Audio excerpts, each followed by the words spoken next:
Dari riset Counterpoint sampai akhir Desember lalu, Xiaomi tercatat ada di urutan ketiga dengan persentase pasar 11%, tepat di bawah Apple dan Samsung di seluruh dunia. Lalu Canalys juga melaporkan Xiaomi menempati urutan ketiga di Indonesia sebagai ponsel terlaris di bawah Oppo dan Vivo. Dapat diakui emang ya, ponsel-ponsel keluarga Xiaomi itu bagus.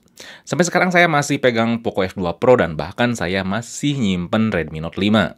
Tapi ada 5 alasan tersendiri kenapa kalian jangan beli ponsel keluarga Xiaomi. Tentunya bukan karena jelek. Oke, pastiin kalian nonton sampai beres, jangan komen atau ngehujat dulu padahal belum tahu isinya. Oke, di sini Fadil langsung saja kita bahas.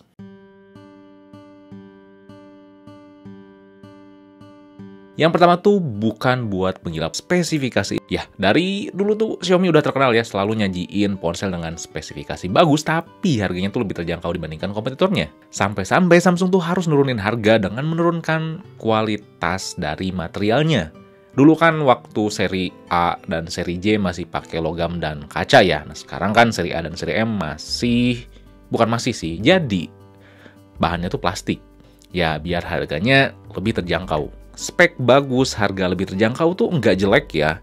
Tapi yang harus kalian tahu adalah spesifikasi itu bukan segalanya. RAM gede belum tentu bagus, resolusi kamera besar belum tentu jernih, dan sebagainya. Ponsel yang konsepnya tuh price performance tuh rata-rata nggak punya soul, nggak ada yang menonjol gitu. Selain ya harga dan speknya.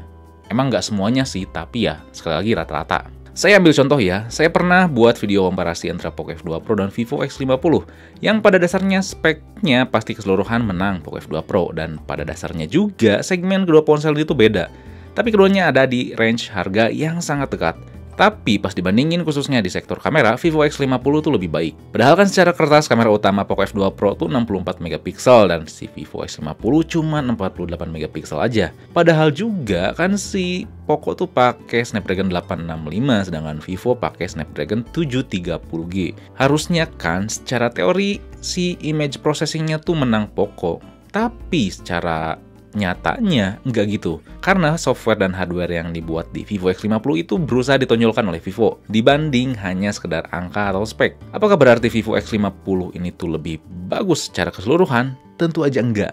Maksud dari saya menjelaskan ini adalah kalau ada dua ponsel yang punya harga sama, spek beda, belum tentu yang speknya bagus itu oke dalam segala hal.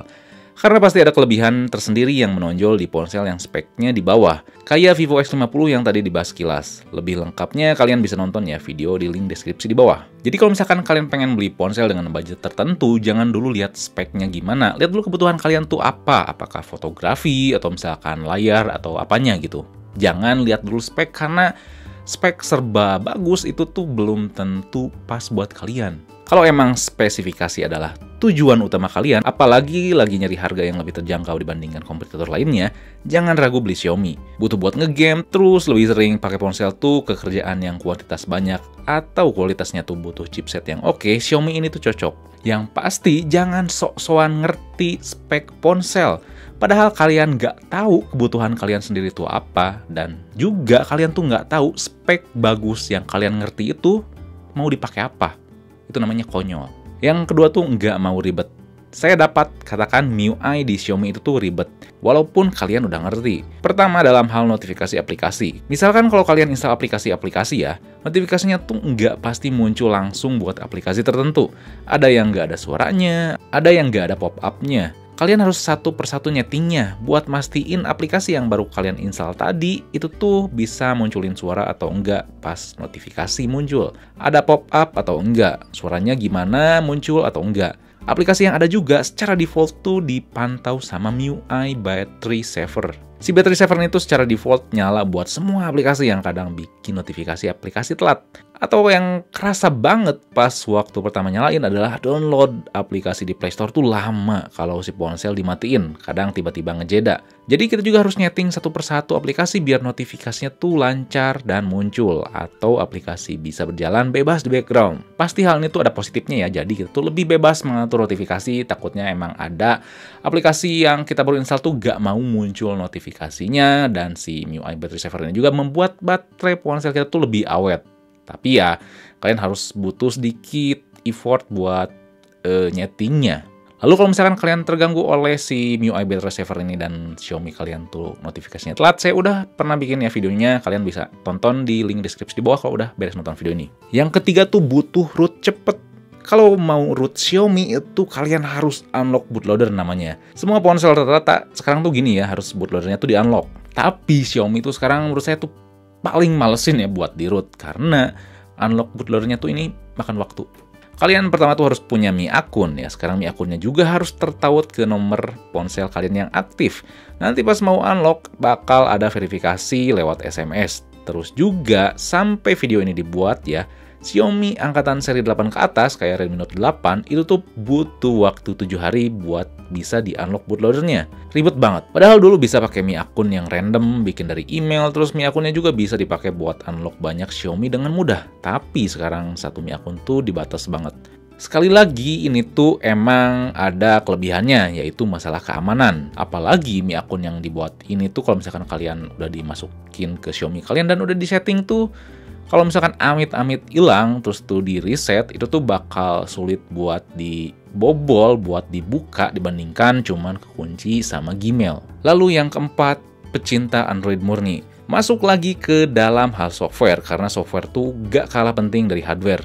MIUI ini tuh emang asik ya, kustomisasi banyak, fitur melimpah, pokoknya oke.